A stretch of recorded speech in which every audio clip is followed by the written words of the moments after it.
won't make it easy for you now. You got 2 minutes of my time, and I don't really break too easily, but I'm worth it, 'cause I'll slip into your dreams tonight. Oh, so give me your all. I'll take it to Mars. Oh, I'll stick like glue inside your mind. Oh, so give me your all. I'll take it to Mars. Oh, I'll stick like glue inside your mind. Just watch me.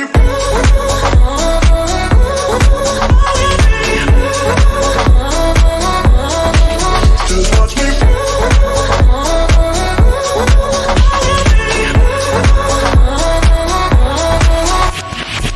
I got you wrapped around my finger, but don't you try to call me tomorrow. There's nothing personal in having a little fun. You wait and see if it's worth your while. Oh, so give me your all. I'll take it to Mars. Oh, I'll stick like glue inside your mind. Just watch me. So give me your all. I'll take it to Mars. Oh, I'll stick like glue inside your mind. Just watch me.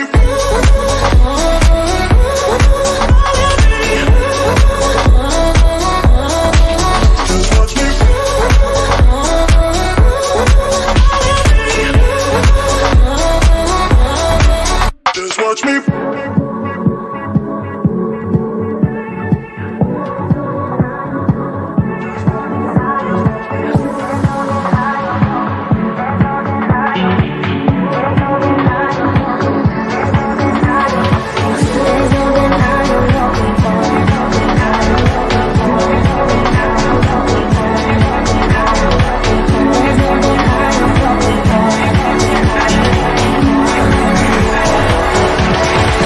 Just watch me.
Last night we had something. Tonight I'll be guessing, but I don't really have a case. You don't have to mention, you just like their attention. It's written all over your face. I don't wanna play the quiet type when I'm near you, reading old messages on my phone every time I see you. Tell me, is this part of an act, just to keep your image intact? If you think that strategy's smart, I'm not gonna defend my beating heart. Defend my beating heart.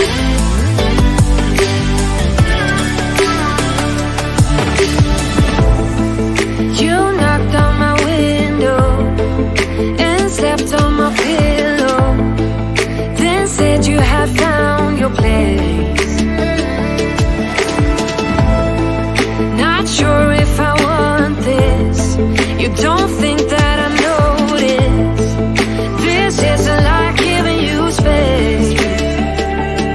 I don't wanna play the quiet type when I'm near you, pretending that I don't know who you are every time I see you. Tell me, is this part of it?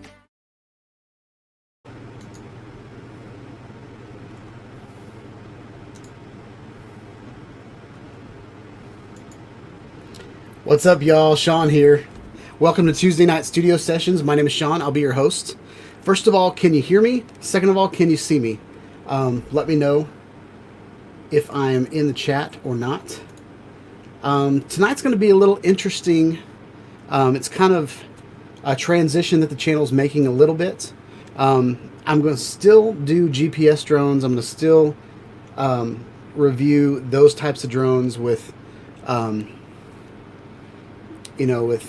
with horizontal hold, GPS hold, the kind of drones that you can take your fingers off the sticks and the drone will stay in the air. But I've gotten a bit stale in that market.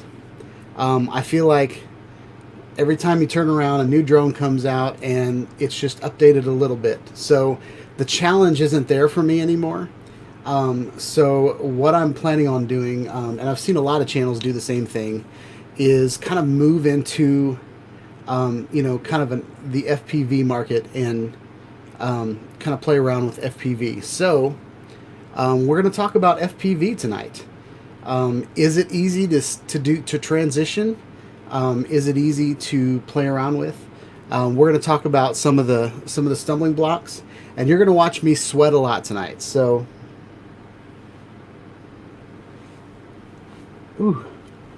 because it is hot in Nashville, Tennessee right now, or at least in my office. So yeah, I see Steve is here. That's the only person that I know is here. It says there's 2 people watching. I don't think I'm one of them. But if you're new to the channel, which I know Steve is not, this is the pre-show. The full show starts at 7. But I like to get you guys in here chatting away before 7 o'clock hits.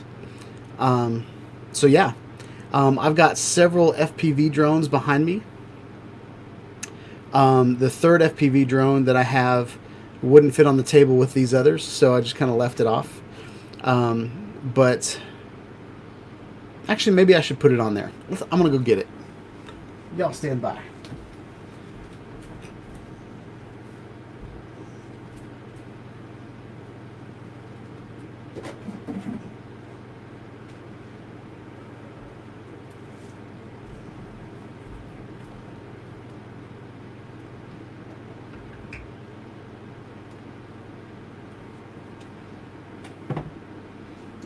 We'll talk about that tonight too. So Steve says FPV makes him dizzy. Yep. That's one of the things that it does. It's definitely one of those things that that worries me about going into FPV is thinking fast. Okay? Because in the 4 years that I've done this channel, I've always taught people to, if you get into a trouble spot, just let go of the sticks and your drone will just stop where it's at, right? Not an FPV. Not in a little drones that you have to continually manual the throttle. You've got to... and these little drones are fast. The drone that we're going to talk about tonight, the Tiny Hawk 2 Freestyle, is fast. I wish I would have videoed when I turned it on and flew it for the first time.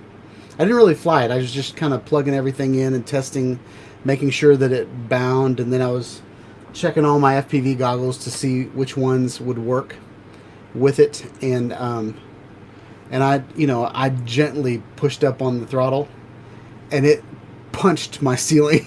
It was like, so that was pretty funny. But yeah, so we're going to talk about the Tiny Hawk. We're going to play a little liftoff tonight. We're going to talk about simulators and, how to use a simulator. What are the best things to do with a simulator. And yeah, it's going to be a good time. I am sweating like crazy. This is not working out, guys. There's going to be just this kind of wet streak right here by the end of the night. You got to tuck those hairs in. But yeah, I was expecting a little bit more audience here at this time, but we can hang out. If the audience is a little stale tonight, I'm not sure what else is going on, but if the audience is a little stale tonight, then we might cut out early. But yeah, I've got a lot of things to talk about. How was everybody's week? Did y'all have a good week? I had a pretty decent week. Went on a retreat this weekend, had a bonfire, got to hang out with some people, so that was a lot of fun.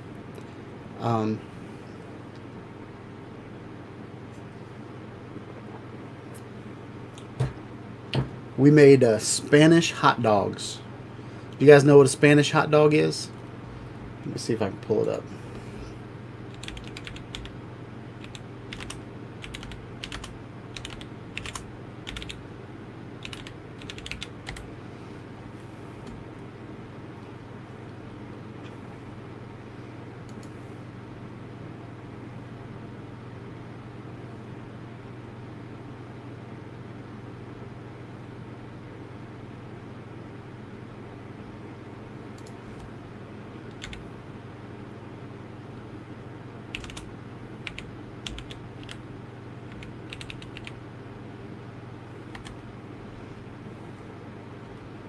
See if I can pull one up.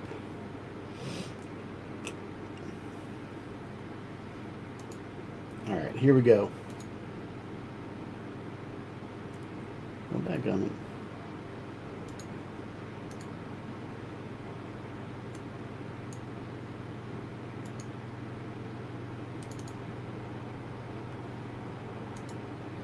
I don't understand Pinterest anymore.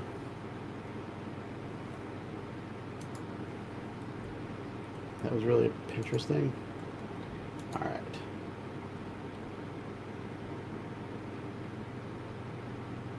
Here we go.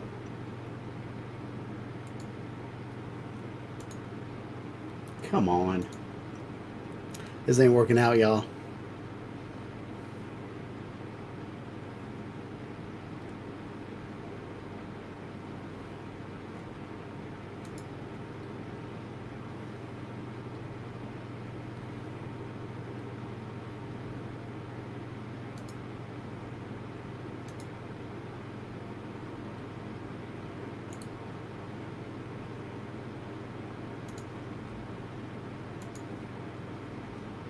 There we go. All right, so this, my friends, is B&K root beer stand. Not sure if they're only like an Indiana thing, but the Spanish hot dog is what you get here. It's like a chili dog, but not so much chili powder, more like ketchup-y. But the buns are steamed. The hot dogs are good, and then the chili sauce that goes on top of it, the Spanish sauce, is like ketchup and beef and onions and chili. So my mother has, she grew up in Indiana, and I was in Indiana until I was 5. And what my mother did was she knew a friend that worked at B&K, and so she has a recipe for their Spanish sauce. So over the weekend, I made Spanish hot dogs, and they were awesome. B&K root beer stands is one of those things where we would only go up to Indiana maybe Christmas time, sometimes in the summer.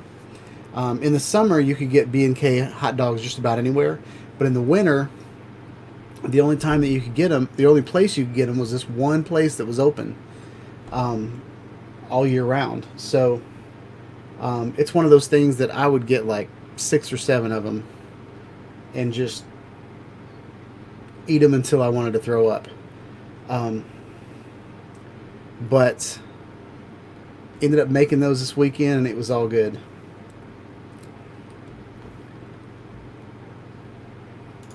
So Stephen Jones says, I tried a headset on my Typhoon H Plus and had to sit down. Yeah, I've been playing around with VR a lot. So I don't get as dizzy as I used to.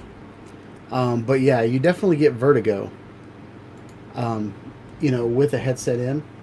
I will probably be one of those guys that sits down the entire time. If you watch a bunch of FPV videos, you'll see people sitting down on a picnic table or sitting down on the park bench, and as you're watching their FPV footage, you see this dude with, you know, a headset on, kind of just hanging out, and that's usually the guy that's flying it. So yeah, made Spanish hot dogs this weekend. Can't think of anything else that we did that was fun, besides just living our life. There's news of the DJI Mavic Mini 2 that came out. I am planning on getting the Mavic 2 or Mavic Mini 2, but I'm not jumping at it because it still is not supported with the mobile SDK. It's brand new. I just bought the Mavic Air 2, which is more of a solid drone that shoots 4K. So I'm not jumping at the Mavic Mini 2, but I'm probably going to sell my Mavic Mini and get the Mavic Mini 2 just so I can review it on this channel. But I have decided for my channel that I am not going to be the guy that buys things the day they come out and review them anymore. And I know that's shocking, but I get frustrated every time a new product comes out and I have to spend my hard-earned money to review it, and there's other people that make plenty of money on YouTube and they just get items sent for free. So they don't even have to spend money on their channel anymore, and they have all these subscribers. So what I'm going to do is I'm going to spend the next year kind of building a subscription base, you know, not subscription, but subscriber base. We're like 55 subscribers away from 6,000, which is awesome. Super excited about that. But I've realized that Shawnite Studios is going in debt, and I'm spending more money than I'm making. So I'm going to slow down a little bit and kind of slow roll into kind of breaking even each month. This live stream cost me $400 a year. Okay, that's what StreamYards costs. I could definitely do it cheaper, but I love StreamYards so much. It's just so easy. I can just get on here and I can start my live stream. Now that they've added 5-minute videos and HD 1080, I don't have any reason to use any other service. Woo! Yeah, it's hot up in here. So, with that said, I'm not going to go out and buy the latest drone. Got a little white thing on my nose. I'm not going to go out and buy the latest drone and fly it anymore. I'm going to, because what I'm doing is I'm spending all this money. I'm spending all this money and I'm getting like not that many views, and I don't even have time to review all the things that I just bought. So I had a moment of clarity the other day. Instead of spending $500 on a product and unboxing it and then never getting around to doing videos on it, that was just a waste of my time.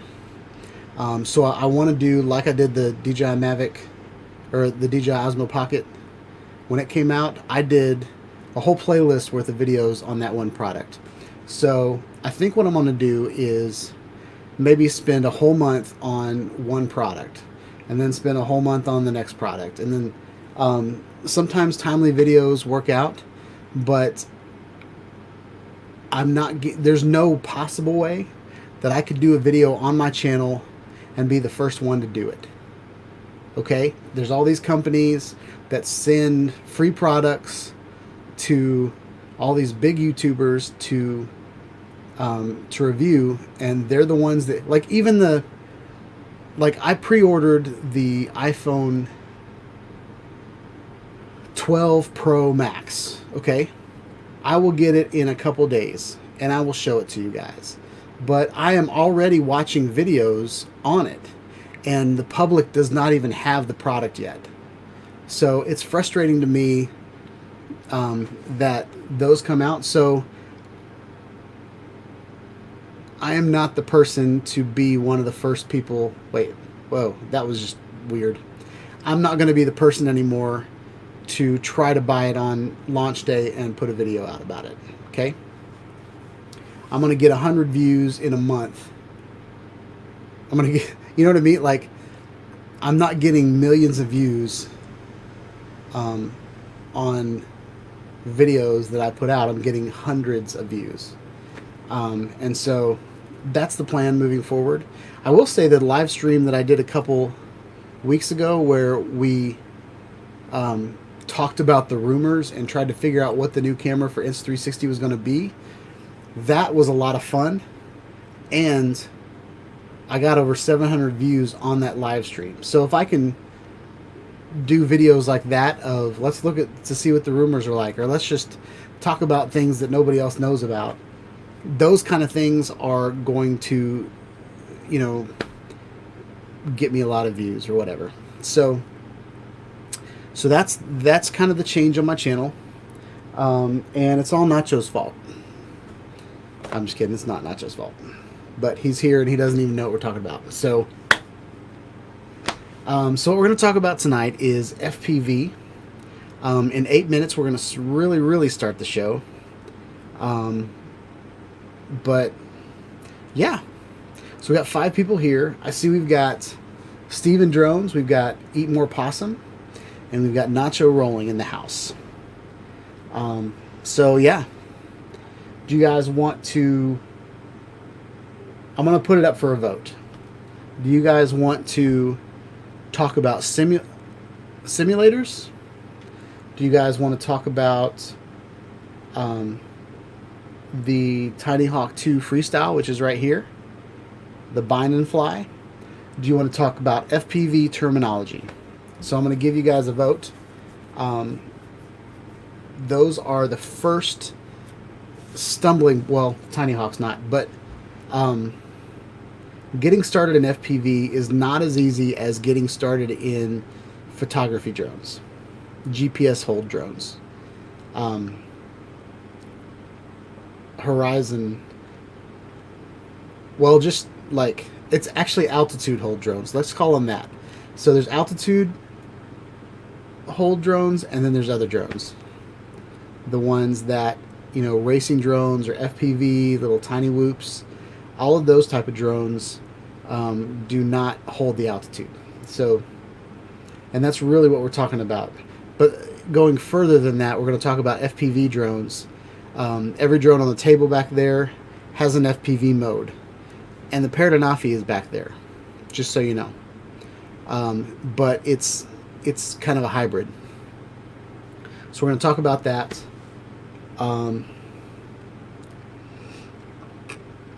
right, so we got Nachos in quarantine. That's not good. Hopefully it's not your fault. Like, hopefully you don't have COVID. You just came in near vicinity of someone else that did, and you didn't get it. That's the hope. So, Eat More Possum wants to talk about the Tiny Hawk. And Eat More Possum, remind me which drone you're flying right now. I know I ask you every week, but I've been watching some of your... Eat More Possum's got a great place to fly. He's by an orchard that has like all these trees, so he's got... you know, the obstacles are already there. It looks pretty cool. Steven Drones said hold. So maybe that's the difference between altitude hold drones and non-altitude hold drones. We can definitely talk about that. So we need a tiebreaker. Nacho, what are we going to talk about? It's up to you, man.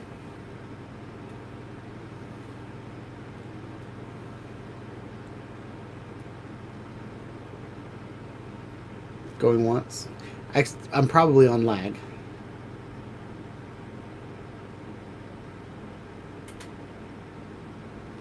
All right. All right, Nacho wants to talk about the new drone. That's the Steven Drones. We're going to talk about the Tiny Hawk, and then we're going to talk about Hold, right? And then what I'm going to do is I'm going to also pull up on the website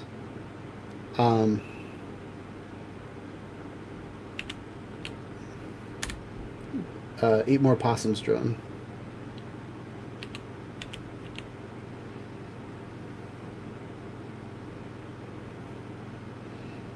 Gosh, that's hard to... Why do they come up with these Jipperk? Alright. Bang good. Ooh, it's a 2-inch Cinewhoop. I can already tell it's a bind and fly. Learned that. Alright. And then we're going to type in GEPR.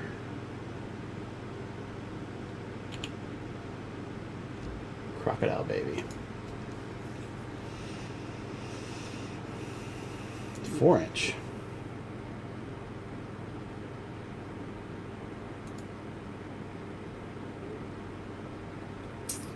What? $1,159. All right. All right. So let's talk about the Tiny Hawk.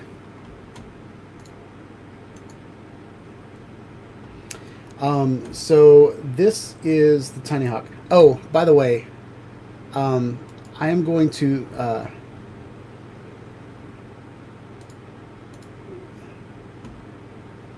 this is my Shawnide Studios shop, and I've created an FPV first-person view quads idea board. Usually the page looks like this, and then once you click on one of these idea boards, it'll open it up. These are products that I'm talking about tonight, and will be talking about in this subject. Right now, the Tiny Hawk is about all we're going to talk about, and the reason I have the FR Sky X Lite is because that's a transmitter that I'm planning on buying. Here's extra batteries for the Tiny Hawk. This is the DJI FPV goggles. We're going to talk about that tonight. Eat More Possum purchased mine before I used them, and now I kind of want some again. So there's that. This is the Tiny Hawk Freestyle 2, the Tiny Hawk 2 Freestyle that we're going to talk about right now. And this is the brother of it. This is the Tiny Hawk 2. All right. So the difference is this one kind of has the camera in the front and is a little bit more short and long, whereas this one is the camera's in the middle. It's got guards around the propellers, so this is the type of drone that you would fly inside. This is definitely not an inside drone, and we will talk about it. All right, so whatever we talk about tonight, you can find on my idea board on Amazon. And we're going to talk about Eat More Possums drone, and I will add it to this list after the live stream. Okay, so this is a list that's going to be continuing to grow, but whenever I talk about something, I'll point to which product that I'm talking about so you can get one yourself. Okay, so yeah, let's go here. This is the Tiny Hawk 2 Freestyle, and I've got the little guy right here to show you actual size. So I don't know, that's my hand. All right, guys, so it's about the size of a fat man's hand. Okay. It has one of the terminologies you're going to learn in FPV is different cell batteries. Okay. 1S has 1 cell, 2S has 2 cells, and then so on. 3S, 4S. I've got some 6S lipos back there. This, which I should probably bring that drone out too, but we're going to talk about this tonight. So this, I've seen a video where someone flew this in 1S, so they only used one battery. Not sure how they did that because I'm still learning, but there's 2 connectors on the back for the batteries, so you plug each battery in. All of these drones have very similar items in them, okay? Not all of them have cameras, but all the FPV drones have cameras so that you can fly just like a video game. You're flying through the camera lens, okay? And then they have LiPo batteries, and usually they don't even have power switches, most of them. You have to plug the LiPo battery into the drone to turn it on. I've seen, most of them that I've seen have 4 blades. I saw one that had 3 blades. It was like a Y formation, so there was 2 blades up here and 1 blade in the back. And I've even seen one where they had 2 blades in the front and then 1 blade up here and 1 blade down here. So that was pretty cool. They all have a main motherboard, like a flight controller that controls all of the motors and keeps the drone horizontal, keeps the drone moving. When a drone flies, it has to fight against wind and all that kind of stuff, so it's making all these different calculations to keep the drone kind of where it is.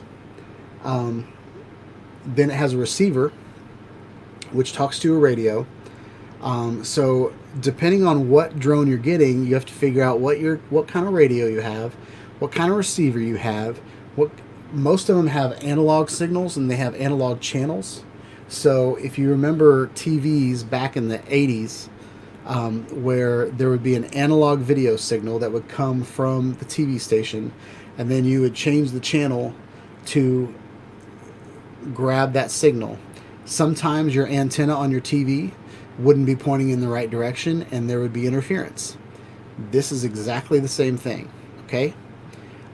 So one of the issues that I've seen with FPV flying is someone will be flying from the front yard and then they'll go around their house to the backyard, and their house is between them and the drone, so you'll see interference on the screen.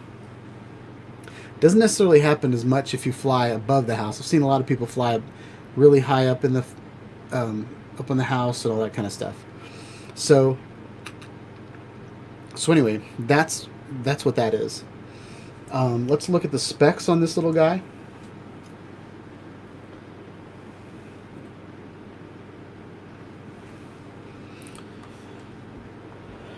Well, we can look at the pictures. This will give us a close-up of the drone that I purchased. And I bought the ready-to-fly kit because I didn't want to get the drone and not be able to fly it because I had the wrong FPV goggles or I had the wrong controller, all that kind of stuff. So, and that's kind of what I'm going to be pushing to the people that want to get into FPV this Christmas. I'm going to be pushing the Ready to Fly kit just because there's all these questions. Like, I couldn't find a simple website that told me which drone to get with which camera. Like, all the different cameras have different sensors. There's digital, there's analog, there's 1S, 4S, 3S, 6S. There's all these different types of lipos. There was no simple website that could tell me, or a simple YouTube channel to tell me from a user standpoint which drone I should pick. I watched this one video that was talking about the Tiny Hawk Freestyle 2, and a couple things that stood out to me about this drone. One is it has a stabilization mode. Okay, so beginners, you need something that's not so sporadic, not so just crazy. Okay, you need to start slow and then build up to that. There's all these classes like work on your squares and then work on just lifting it up off the ground. There's all those things, but if the drone goes like 40 miles an hour, then you're not going to be able to. You're going to fly it straight into a tree, and then you're going to have to wait a week for your board props to show up and all that kind of stuff. So, yeah. What I like about this drone is it's tiny. It's tiny enough that I can go through some holes. You know, a lot of the FPV footage that I see, they'll fly through a swing set at the park, or they'll fly, you know, through a picnic shelter or something like that. I wanted a drone small enough that I can fit it through spaces and get some cool footage. I've had 4 years of putting my drone 300 feet up in the air and then just capturing beautiful landscapes. Okay, I've been there, done that a lot. So with FPV, I'm going to be able to fly around, you know, fly close to buildings and stuff like that, and it's not something that's going to kill somebody if I hit them. The other thing is the drones are so small that you don't have to register them. You still need to worry about flying around people. It's going to hurt if you hit somebody. I bounced into my daughter with my DJI Mavic Mini. It had the prop guards on it, but the blades that were spinning around ripped some of her hair out. So you still need to worry about you know, getting hit with these things. But I want to show you guys these blades. It's like Batman. These are called, I believe, Alon Husk. We'll look that up in a second. But these blades are super cool. They come standard with red. You can get on Amazon. They have this kit that's red, and then they have a red and black one. So I'm thinking about getting the red and black ones and then switching out the two in the front to black, just so from a distance I can tell which direction it's pointing. But if I'm in FPV, it doesn't matter. And if I'm doing FPV all the time, then you know, I'm not even going to be looking at the drone. So black might be the best, or the all red might be the best. Something else. This is a carbon fiber frame, and this drone is built light. You know, we talked about the Paradanafi and how it was such a light drone, and it felt really fragile. I would say the Paradanafi is more fragile than this drone is here. This carbon fiber frame is going to be rock solid. You've got kind of a bumper in front of your camera, but not much. So there's a good chance if you hit something the right way, like a brick wall, you might damage your camera. But these are the motors. Got 7,000 kV motors on them. Yeah, and as you can see, there's two antennas. There's an antenna here and there's an antenna here. One's for the camera and one's for the flight. All right.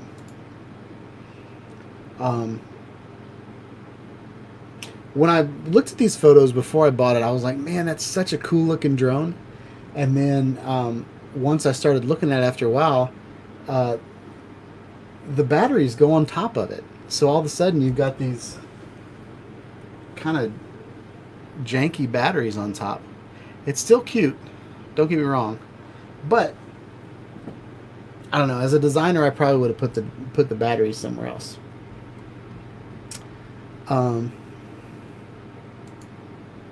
Stephen Drone says, and I'm going to crash all the time. So that is why I have more propellers already on the way. Because I do plan on crashing. And this guy, who's talking about maybe the version 2 of the DJI FPV goggles will be out by the time you're ready to upgrade. They might be. I will say that the goggles on DJI's website, the FPV goggles, are $529 now. They used to be like $699, I thought. but they've been marked down to $529, and because I sold a drone through a DJI link, I've got a $50 credit. So yeah, but we're going to be talking about the goggles in a minute. Those are my goggles of choice, by the way. But we're going to talk about that. Here's the bottom of it. This part of me bought this drone because it looks so cool. Okay, they've paid attention to detail. They've printed this really cool pixel blend on the body, but overall, just a really cool looking drone. And those are the Emax motors with the blades on them. And one of the other concerns about these type of drones is everything is exposed. So if you land it in wet grass, there's a good chance one of those blades might creep up and touch some of these solder points. So that's something you need to worry about. I've seen a lot of videos when I was doing my research on YouTube of people crashing their drones in grass and frying their boards. Okay, so there's that concern. But I really like the way this drone is. And on Amazon, you can buy the drone by itself if you already have a controller and you already have FPV goggles. The drone by itself is like $120, and then the ready to fly version that I bought was like $180.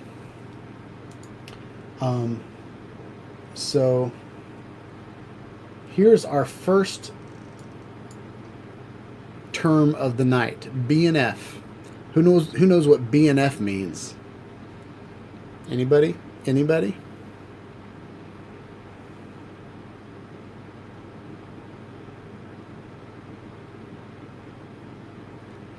We're going to go to our terminology board and we're going to look up BNF. Bind and fly. The BNF model is a pre-built model similar to RTF, which is ready to fly. And minus the radio transmitter, you have to have your own radio and bind to it.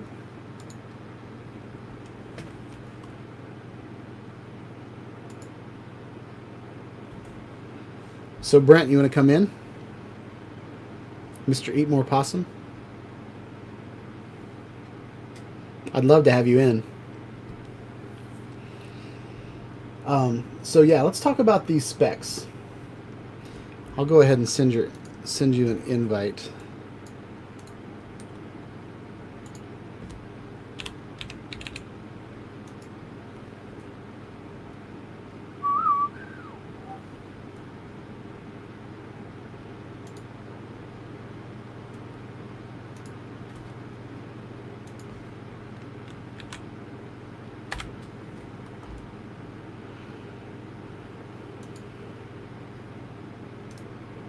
All right, I sent Brent a invite, so he might come into the stream, and we'll have him talk about his two drones when he gets in. His experiences. I mean, this is a casual night, so he doesn't have to have a script or anything. But this is a great image of the drone that I have.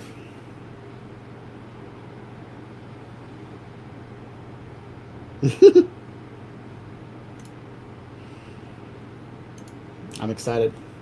All right, so following great groundbreaking performance of its predecessor, so this is the Tiny Hawk 2 Freestyle. There is a Tiny Hawk Freestyle.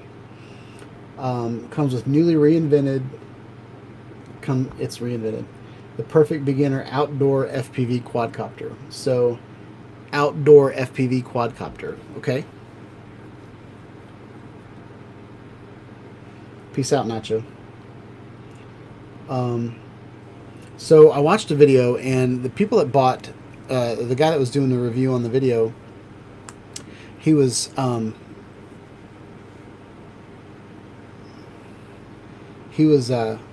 I hit a squirrel. He was talking about the Tiny Hawk 1 and that it was a decent drone, but he made all these upgrades to it because the camera wasn't that good, and I think he swapped out maybe the motors, or there was a couple things that he did to it.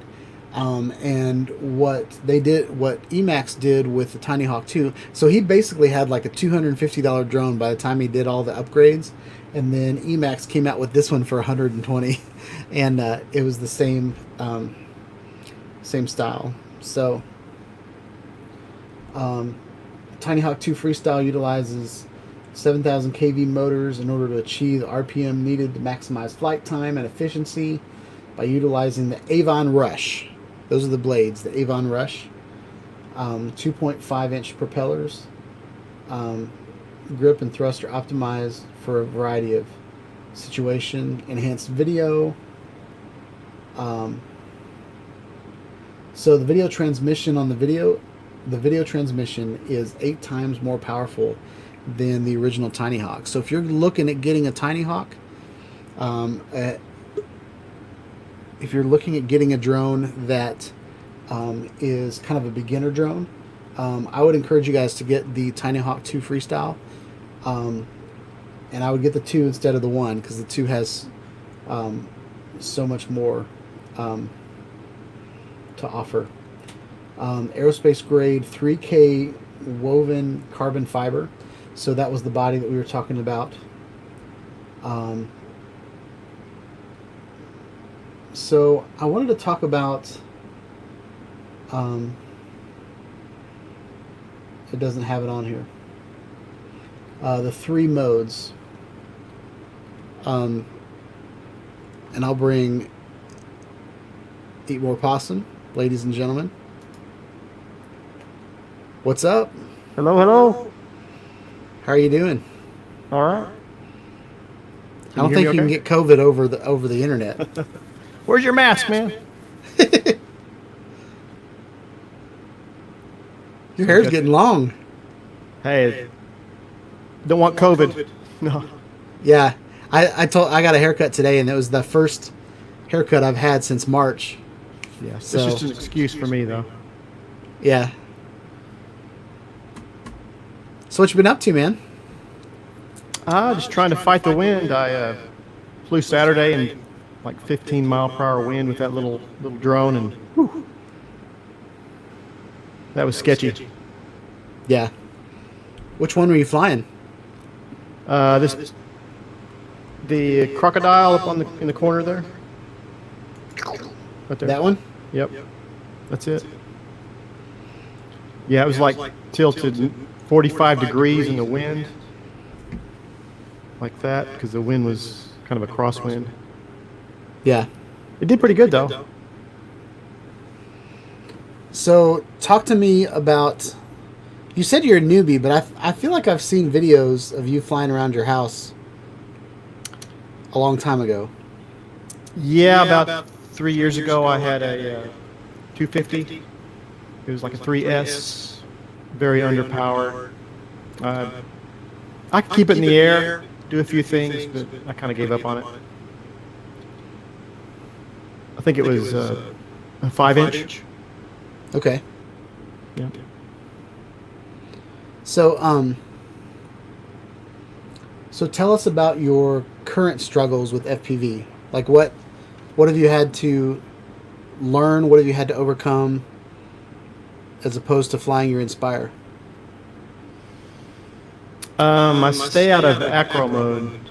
I haven't really gone back into that. You know, in a Cinewhoop, do you really need acro? You're not doing tricks. No. And I'm having a blast in stabilized mode. So, unless I do some freestyle, I don't see it. Tell me about stabilized mode. What does stabilized mode do? As far as I know, from my experience, it just keeps it level.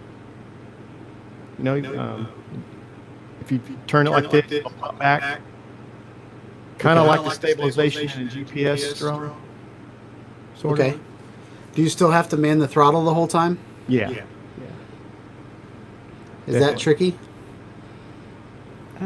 Once you get used to it, not really. Okay.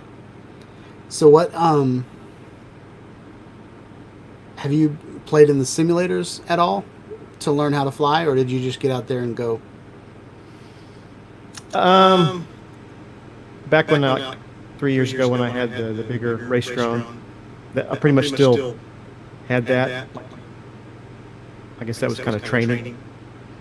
Okay. I did use what's the one, the simulator you mentioned earlier? Liftoff? Yeah, that's one I have. And so I did a little bit of that before I flew this one, but I think it helped a little bit. Yeah. I would definitely recommend you do it, if you haven't done much FPV. Yeah. I still have the iFlight Bumblebee. I never sold it. Yeah. That's a good GoPro carrying rig, from my understanding. Yeah. Yeah, and I'm curious if I would have just bit the bullet and flew it. I might have been okay, but I didn't want to just. For one, I didn't want to fly my GoPro into a tree. Yeah. The first time I flew my little tiny whoop, it just went straight up in the air and landed on my roof. And then 3 days later, I found it in the yard. So that tiny whoop, you've had that a while then. I have. Yeah. Yep. But I've only flown it like maybe 3 or 4 times because I'm still just kind of. I don't know. I'm kind of apprehensive of. I'm the guy that takes really good care of his stuff, doesn't get any scratches on it, and then I resell it to someone else. And I know this is going to be that hobby that I just destroy things. So I'm nervous there. But tell me about this crocodile baby. What could it do? Long distance, long duration flights, like with a LiPo. This is a 3,000 milliamp hour LiPo. Get up to 28 minutes. Oh, wow. And I have an Echo, I believe. How do I kill that? I think Steven Drones also said he could hear it. Is that on my end, or is that on your? I've got YouTube closed. Check. I just hear me echoing. You sound fine. So you might be. Actually, I don't know how you only have an echo of yourself. Is it bothering you? A little bit. The only thing I can think of is if you use headphones. Yeah. So you've got echo in your headphones? Yeah. Oh. Steven Drones, can you still hear it? The echo?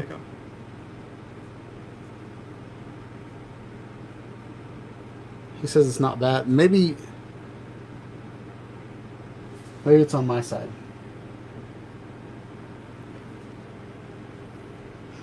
I'll just turn you down a little bit. Say something. Something. Do you still have your echo? It's a lot less. Okay. Way less. Yeah. So I'm going to move my microphone closer to me and keep you turned down a little bit. Okay. Cool. Check. Testing 1, 2, 3. Yeah, that's good. Okay. Sweet. Yeah, so these LiPos, you can fly long enough to get bored, essentially, sometimes. I took it out to an undisclosed distance Saturday in that wind, and I had almost full video resolution, like 40-some megabits per second, still at this undisclosed distance. I did have a visual observer. My dad was out there. Yeah. And then that was with the drone facing away. As you can see that long antenna there. Yeah. It's got, of course, got better reception when it's facing away from the goggles in the controller because the drone's not in the way. So when I turned it around to come back, it dropped to like 20 megabits per second video. But that's still pretty good, especially at that distance. So. Oh, yeah. So that's pretty impressive. Now my controller signal, it was like one bar, and it kind of dropped out a couple of times and glitched a little bit, which I've heard is because failsafe kicks in for an instant before it reacquires signal. And that's kind of the glitch you see, because it does have a GPS on it, which if it does lose signal, it will return to home. And I tested that a couple of times just to test. It worked great. You know, it's not as quick or as accurate as a DJI, but it would save your bird pretty much. So if you have to continue to hold the throttle and it goes into return to home mode, how does that work? Like, does it automatically have its own throttle then? Yeah, it totally takes over, pretty much like a DJI. Yeah, Interesting. It'll send to some pre-designated height. It doesn't have a compass, so it's kind of got to do a little search, sort of. It kind of goes one direction and narrows down where you are. It goes back. So. Oh, that's cool. So it kind of finds where the signal's coming from and then goes towards it? Because it's only got GPS, so it kind of has to move before it can tell which direction exactly. Yeah. That's cool. So. For some reason, I was thinking the fail-safe on these drones would just be turning it off once it loses connection. That's an option, too, yeah. Fortunately, like you said, these are pre-configured. So that's all set up by GEP-RC. But you can go in there and have the fail-safe to drop it out of the sky instead, or continue going whatever direction it was going when it fail-safed, which, you know. Why would anybody do that? Yeah, I don't know. That's a good question. You can do that. Just chew the battery up. Just go as far away from me as possible. Yeah, 28 minutes on. How far could you go? I mean, that would be. That's crazy. Miles. I mean, how fast does this drone go? I tested that. You know, because of the GPS, it does have a speed measurement in there that I've heard is fairly accurate. So with the wind, I got it up to like 40 something. Against the wind, and then with the wind is like 70 something miles per hour. Now it could have been meters per hour. I don't know for sure. I mean, I have everything else set to imperial, so I don't know if that was metric. It was like M/H, but everything else was miles and feet. So I need to check, see if that was miles per hour or meters per hour. So if it's going 70 miles an hour and it can run about a half hour, I mean, that's 35 miles away. Yeah, too bad the signal won't go that far, of course, but yeah. Like if you set it to keep going in the direction it's going. Yeah. You'd never find that thing. Yeah. Since it has GPS, if it fell out of the sky, do you have a way of finding it via GPS? Assuming if you lose signal in the goggles, which you probably did if it fell safe. Unfortunately, the GPS readings, they do show in the OSD on the screen on your goggles, but it doesn't record to the video. The OSD doesn't. Gotcha. So you wouldn't know unless you took a screenshot or remembered it or something like that. We're hoping that DJI will have an update where it'll actually record the OSD data. So then you could turn on your goggle, play back in your goggles and see the GPS where it last was. If it fell out of the sky or whatever. But I want to bring up something, and I forget what it's called.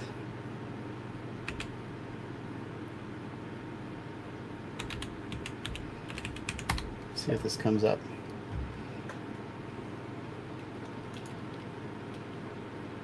All right. So this is what I'm planning on doing. This is it's called the Digidapper. Digidapter. And so it's an adapter that turns you basically I wish it would stop doing that. But you have, like, you take the black face plate off of the goggles, and then it replaces it with this adapter that will take any of the, what are they called? It's like FPV goggle receptor. Like Fat Shark makes one. The little receiver modules. Yeah. Yeah. So they just like snap in there, I guess. Or? Yeah, it's like a plug and play here. There's a little connector in there too. You just plug that in. Yep. And so it has a splitter for the power. So the LiPo that you use to power your goggles will also power the module that you plug in there. Oh, nice. And then there's AVI, there's AV out from the module that just plugs into the AV in on the goggles, and all of a sudden you have, and it doesn't void the warranty because you're not, playing with any of the electronics. You're not soldering anything into it or whatever. So the plan for me, I'm selling all of these goggles in the background. I've got some Fat Shark Recons. I've got, well, those are the only goggles that I have. But I'm also selling my DJI Racing Edition goggles. Oh, yeah. And I'm going to take all that and get the FPV goggles from DJI and then do this mod so that I can control my tiny whoop, I can view everything through those one goggles. That'll be nice. So that is the plan. And this is kind of what it looks like all set up. It's kind of crazy. Yeah. There's a lot of antennas on your face, but yep. But when I tried those on before I sold them to you, they were really comfortable on my face. Yeah, I'm surprised. They were light. And then the video that I saw on YouTube where the guy was reviewing this mod, the DVI or the DVR worked in the goggles with this system, so you could record the analog signal using the SD card I was wondering about that. Yeah. Okay. in the DJI goggles, and so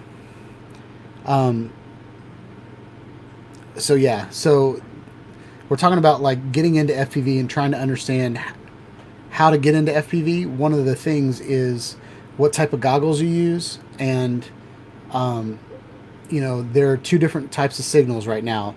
Digital has only been around for what, a year and a half, 2 years with the DJI system, and then before that they had a digital system with the Racing Edition, but you could only use it with the OcuSync. And then analog is kind of what everybody else has been using with Fat Sharks or Spectrums, and it's literally like 1980s television technology. Like, yeah, it's an analog signal that doesn't look good at all. Like, it's very scratchy, very like, and it breaks up. Yeah, That's the problem I had with my previous drone that kind of aggravated me. It's got those glitches that break up as you're flying. Seems to do that with everybody. Yeah, and if you're about to go towards a tree and go through the branches, and then all of a sudden you've got all this static, you're like, oh crap.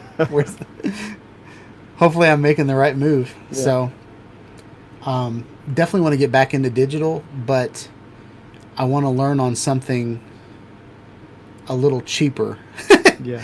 before I destroy that Cinewhoop. And don't do like I did.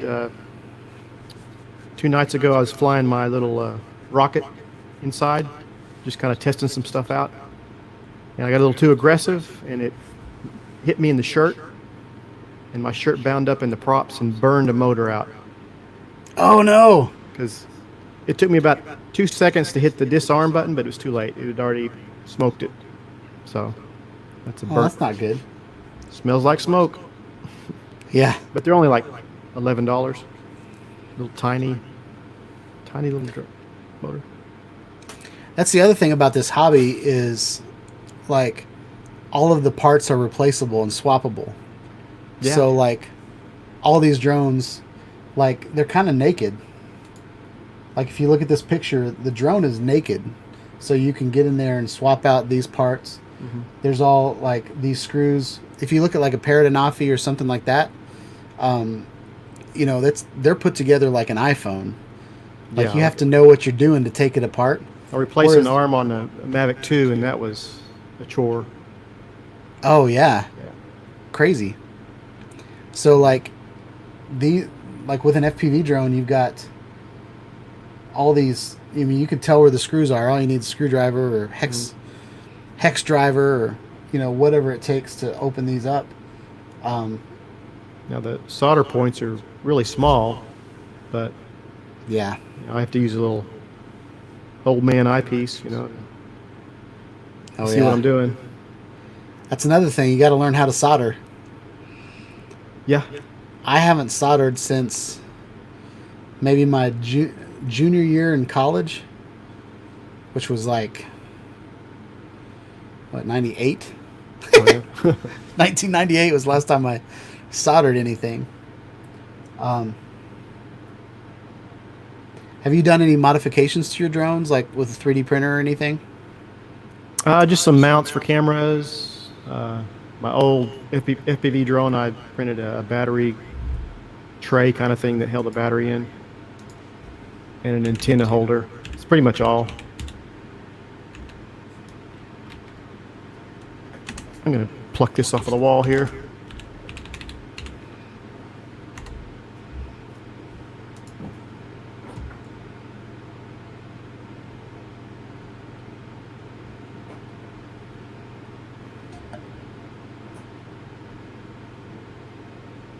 So I printed this TPU case for the Insta360. Oh, nice. Kind of soft, and it holds it pretty well. I've crashed pretty hard and it didn't pop out, so. Does the TPU like give it a little bit of stabilization, like a damper? Yeah, you might. Yeah, I think it probably does. It's it's because it is somewhat soft, but sometimes I still see jello, but usually that's if there's a lot of wind. I was looking for one mod that I downloaded and I tried to print, but my I don't know, it's kind of like this.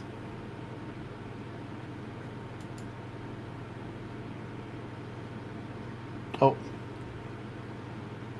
that's not it. But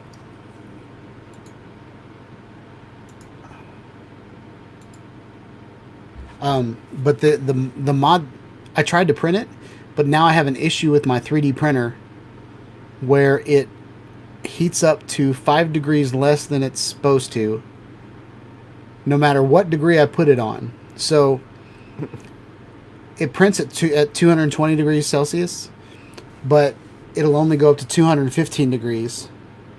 But if I change the setting to 240 degrees, it'll only go up to 235 degrees. So it's not that the printer can't get up to that temperature, because I can exceed the temperature that it needs to go to print. Mm-hmm. But when I execute a job, it has to go, it has to get to that temperature, and then that triggers it to start printing, and it will never get to that point. So it's driving me crazy. Oh, so it never actually starts because it doesn't get there. Right. I tricked it. I swapped out the filament by tricking it. Like, I made it go to 240 degrees, and then I just shoved the filament down in the hole because I knew it was hot enough. So I was able to load by tricking it, but I can't figure out how to get the thing to start printing. That's weird. Somebody said the thermostat's broken, but it doesn't even have a thermostat in it. It has like a whole thermocouple unit. So he's like, just replace that. But I don't think there's anything wrong with it. I think I don't know if there's a clog in there or... Yeah, it does sound like maybe the temperature sensor. Yeah. So it's a whole module. You can't just replace a little sensor. As far as you know. From what I've seen, it's like this whole unit. There's a coupler. Yeah. Thermocouple, that's probably it. Yeah. Is that the sensor that... Yeah, typically, yeah. So maybe I'll swap that out first and see if that fixes it. Because that's like a $6 piece. Yeah, that'd be a good swap out. Can yours print TPU, the softer plastic? I'm not sure. I've never tried. It definitely does PLA. But I'm not sure. I almost bought some and tried it because I was going to make hats. It's kind of weird, but I saw where this guy printed out a logo on a hat, and he already put the thread holes in it in the logo that he printed out, and then just threaded it onto a like a 3D logo. Uh-huh. So, but that I never did that. It'd be nice to have a multicolor printer. Oh yeah, yeah. And my plan was on the Tiny Hawk was to print out the first half of it in red, and then pause it, and then swap out the filament, and then print the rest of it in white. Mm-hmm. So the Insta360 Go was going to be, in white, and I don't know. I thought it was going to look really cool, but sometimes and every day I try it again to see if it okay. Did it just fix itself? I rebooted it, but that didn't fix it. So your Tiny Hawk is actually 2.5 inch props. Is that right? Yep. So this is so probably just a little bit. Of course, yours doesn't have prop guards, so it's probably actually a little smaller than this one. Yeah, this is the about face sized. Yeah, mine's about. Yeah, I'm sure yours is quite a bit lighter too. Of course, obviously, since the air unit is so heavy, for one thing. On mine. And what was I gonna say? Someone that has on Thingiverse, they have prop guards for it. So I thought about just putting those on there. Starting out. Yeah, in the house especially, that'd be good. Oh yeah. Is it too fast to fly in the house? Well, maybe I just don't know how to. I still don't know how to fly a FPV. Maybe like it was on the ground, and so when I landed it, it would just kept bouncing on the ground. Yeah, mine does that. Yeah, it's probably. And I was like, "Whoa, what's?" But the first time I barely touched the throttle, and it punched my roof, my ceiling in my office. I mean, like punched it hard, like it just. And then I was like, "Oh!" And I threw the throttle down, and it started bouncing. And then it came up onto my desk, and it was between my iMac and the desk, and it was just like slamming itself into my aluminum iMac. So that was a horrible situation. Like I'm really surprised I didn't cut my eye out or something. Yeah, if I wouldn't have had prop guards on this when that bound up my shirt, it might not have been a pretty picture. Yeah. Because it was hitting me all over the place.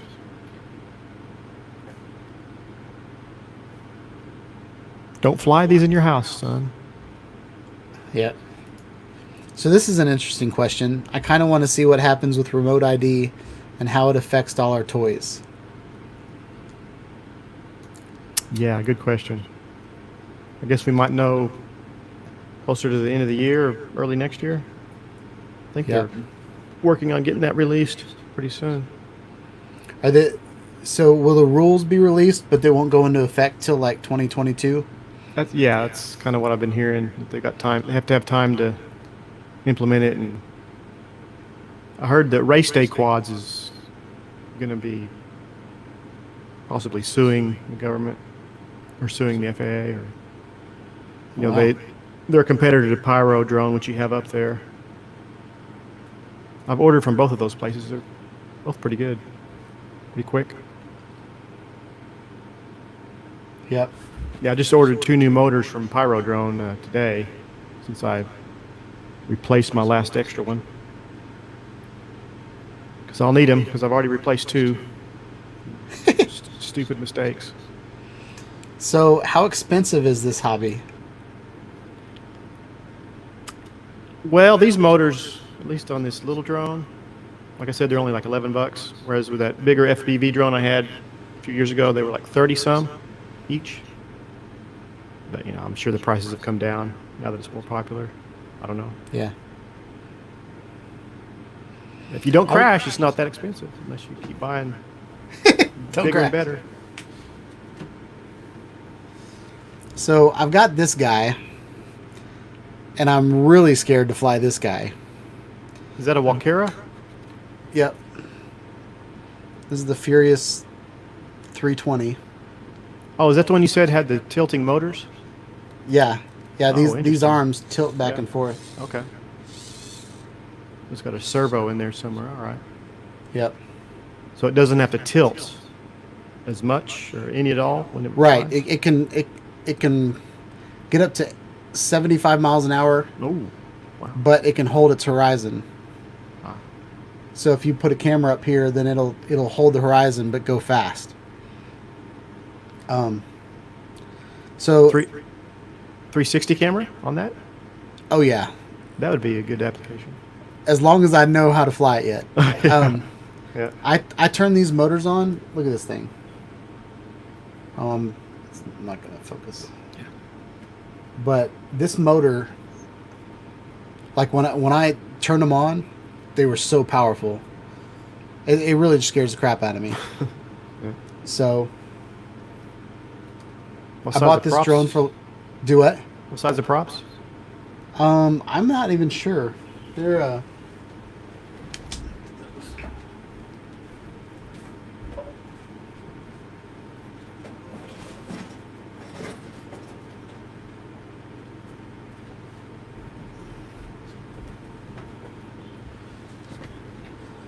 So this is the Tiny Hawk, and that's the prop.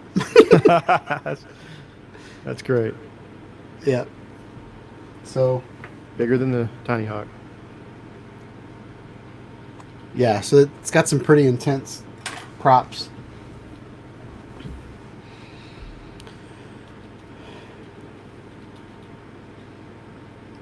So yeah, So that those goggles that came with your Tiny Hawk, are those like one screen or two little screens inside there?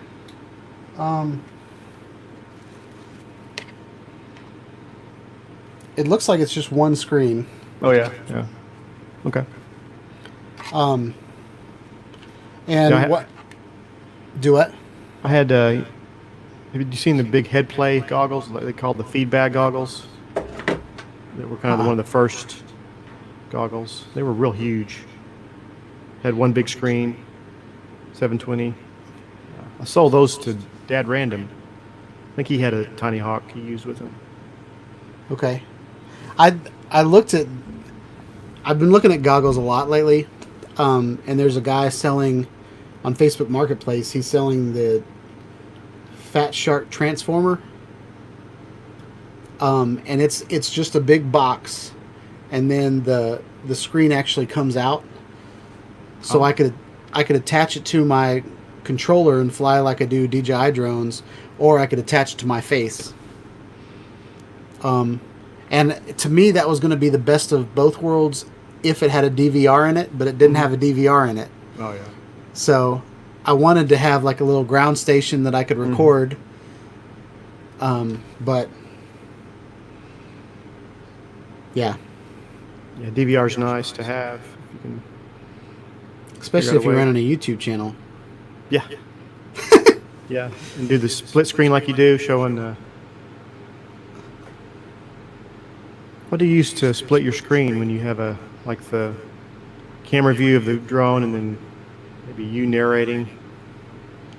Oh, I just use a. Well, now I'm using DaVinci Resolve, but in Final Cut Pro, I would do. Put a video on top of a video and make the one that's on top small and move it over to the corner.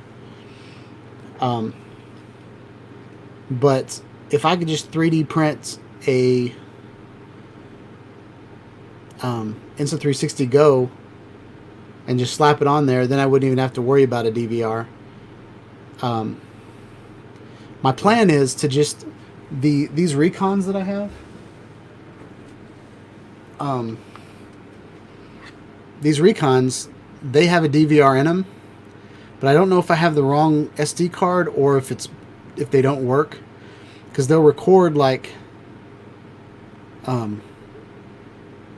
maybe like a minute and then they'll cut out. They'll stop the file. So I don't know if I'm running the wrong file system on the SD card or if maybe the SD card that I have is too fast. Would that be an issue? I wouldn't think so. Because all my SD cards are like 4K. Like I've been buying SD cards for a while now that are all fast enough to run 4K videos. So this is just pushing. I don't even know if this is pushing 720. I think this is like a 480. Yeah, I should. Is it like less than 32 gigabytes or the card? I mean, it's huge. I think. There's a lot. I think there's after you get over a certain size of card, there's a different file system. So, but if it does record at least a minute, I wouldn't think. That's a good point. Maybe the card that I put smaller in is too big. Yeah. Maybe 16 gigabytes. Try that. That's a good idea. I'll try that. Yeah, Jose Sanchez was saying that I think he's considering getting into FPV. Says he's just browsing. So, Jose, your question is, what's the learning curve like with DaVinci Resolve? It depends on where you're coming from. If you're coming from Final Cut Pro, then the learning curve is not that hard at all. If you're coming from iMovie, even on your phone, DaVinci Resolve is not that hard. I'm thinking about putting out a video on kind of the basics of DaVinci Resolve because it's a pretty simple application to use, and for the most part it's free if you want to make tiny videos and you don't want to deal with 3D. But most video editing software applications, it's just as simple as putting a movie clip in there, then trimming that movie clip. Maybe it's trimming it into multiple pieces and then cutting out parts and then putting the best parts on your timeline. And then most people, that's all they do. Me, I like to put videos on top of videos or put text intros and all that kind of stuff. A lot of that's baked in, but the biggest part of DaVinci Resolve is if you get too tricky, then you're going to need a mother of a computer to render it. Yeah. So Final Cut Pro on a Mac is built for Macs. So Apple understands the limitations. It understands, like, if you build the hardware and the software, you understand the limitations of both, right? Whereas DaVinci Resolve is not built by Apple or by Microsoft. So it's a third-party application. So depending on what your computer does or can handle, that's what that's what you need to keep in mind. I purchased I don't even remember what I put in my computer now, but I think I've got well, I'm not going to talk about that because I can't remember what it is. But I got a crazy GPU and I got a crazy graphics card just so I could edit video on my PC. Yeah. Previously, I had a pretty weak computer when I first started using DaVinci. And my Alexa was going crazy. Thanks for telling me. Alexa, what's the weather like? Oh, wait, you got headphones on. Yeah. Oh, Alexa, cancel. Oh. Yeah, when I first started DaVinci, I had an old computer. So what I had to pre-cache the clips before I could actually edit them. But that actually worked. So that'd be one option to cache the clips. There's a way in the menu system you can cache clips. So it'll kind of be in your memory and it won't use so much processing power. You can also use proxies, which I never have done, but I think that's another way to kind of get around having a slow computer. But the rendering will still take forever, like you said. Yeah. I don't think there's any way of getting around that. Yeah, on Final Cut Pro, it'll, like my iMac is, I think maybe 2016 iMac. So it's a little dated. But it would run, like I would have to edit video in phases. Like if I did anything crazy, like the 360 video from a tiny planet into regular view and like I used to do some crazy things with my Insta360 cameras. I would have to do that and then go eat lunch and then come back, and then it would pre-render all that stuff. So I think that's the same thing that you're talking about with the caching, how DaVinci Resolve handles that. And like you said, it's just the basic editing is pretty simple. Yep. I don't dive too deep into it. Just color grading and basic editing and a few other things, speed changes. Yeah. That's all you're doing. It's pretty easy to learn, and you can always dive really, really deep into it. Yeah. Yeah, and Jose, if you've got an iPhone or an iPad, I would just get iMovie to start out with and just try that.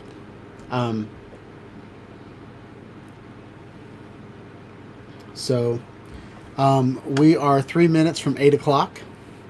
So we didn't even get to the simulator, so you'll have to come back and see me play some other time.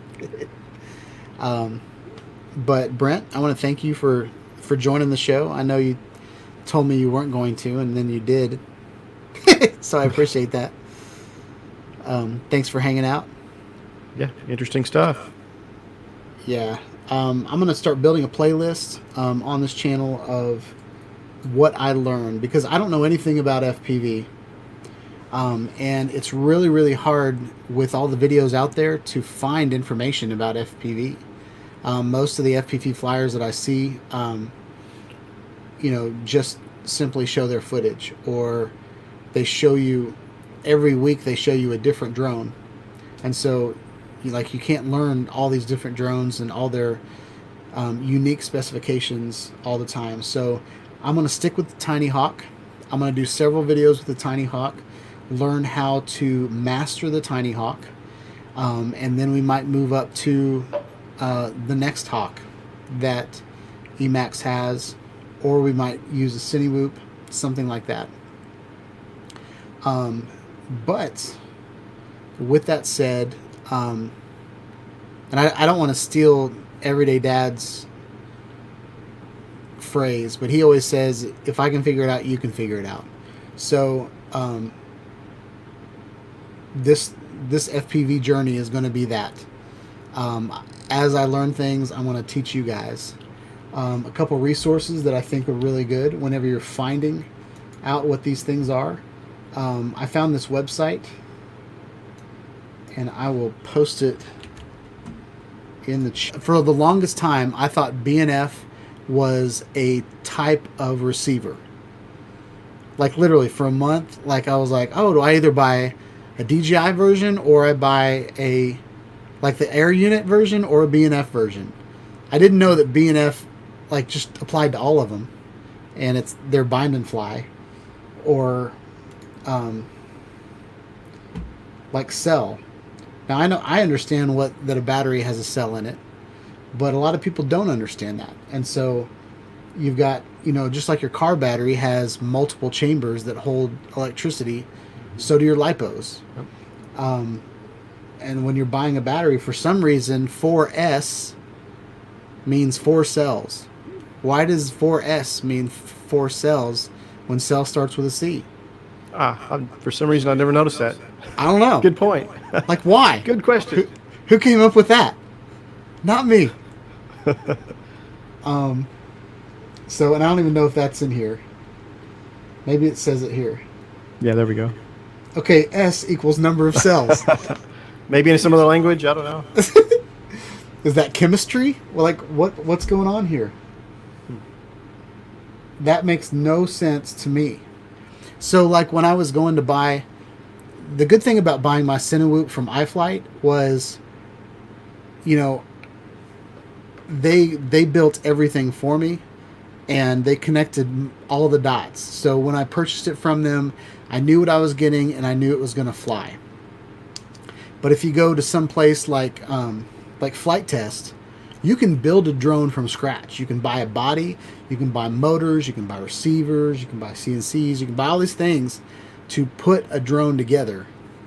And so I think this is a great resource to, as you're It's kind of like if you're talking to someone that speaks Spanish, like, or you're reading a book that's in Spanish. Like, you need the Spanish-English dictionary at the same time that you're reading it to figure out what all these big words are. So I think this is a great resource. And then just to remind you that the drones that I'm going to be talking about are going to be right here. So if you're wanting to get into the hobby, Christmas is coming up. I'm really hoping this sale happens, because I'm really planning on buying this receiver or transmitter, radio, whatever it is. See, I don't even know what it's called. So yeah. So I want to thank Brent for hanging out, and we're gonna roll the outro, and then I'm gonna go get me some dinner. But stay tuned to my channel for more talk of FPV, regular drones, action cameras.